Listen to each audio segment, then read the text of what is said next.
प्रताप बानू मेहता, जो कि Indian political scientist हैं, वे सेंटर फॉर पॉलिसी रिसर्च के अध्यक्ष भी रह चुके हैं। साथ ही वे हरियाणा में अशोका यूनिवर्सिटी के वाइस चांसलर भी रह चुके हैं।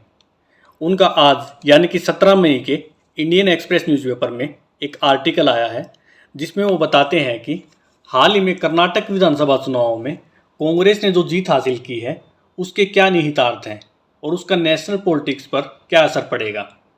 ये बताने से पहले प्रताप बानू मेहता यह भी कहते हैं कि राज्यों के चुनाव व राष्ट्रीय चुनाव दोनों बिल्कुल अलग अलग चीज़ें हैं, वह इन्हें कंपेयर नहीं किया जाना चाहिए।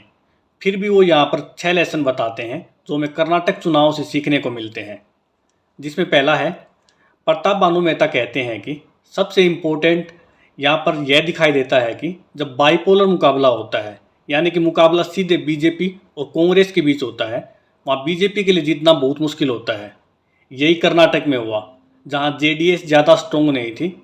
इसके पीछे वो रीज़न बताते हैं कि बाइपोलर मुकाबले में बीजेपी को 50% से ज़्यादा लोगों को धर्म के आधार पर पोलराइज करना पड़ता है।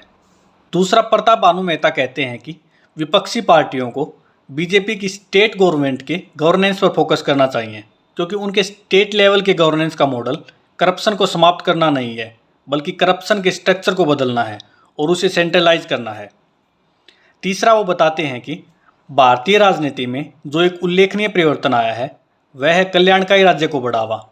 वे कहते हैं कि राजस्थान में अशोक गहलोत से लेकर बंगाल में ममता बनर्जी तथा ओडिशा में नवीन पटनायक तक सभी इसे बढ़ावा दे रहे हैं, और यह कल्याणकारी राज्य का स्वरूप कम से कम जाति आधारित राजनीति से तो बेहतर ही है। चौथा, वो कहते हैं कि वर्तमान राजनीति में अमीरों की राजनीति व गरीबों की राजनीति के मध्य अंतर साफ दिखाई दे रहा है, और कर्नाटक में कांग्रेस को सभी वर्गों ने वोट दिया है।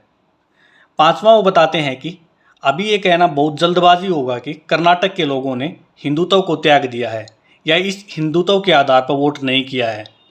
इसके पीछे वो रीज़न देते हैं कि कर्नाटक चुनावों में बीजेपी द्वारा इतनी गलतियां करने के बाद भी बीजेपी अपने वोट शेयर को वैसे के वैसा बनाए रखने में कामयाब रही।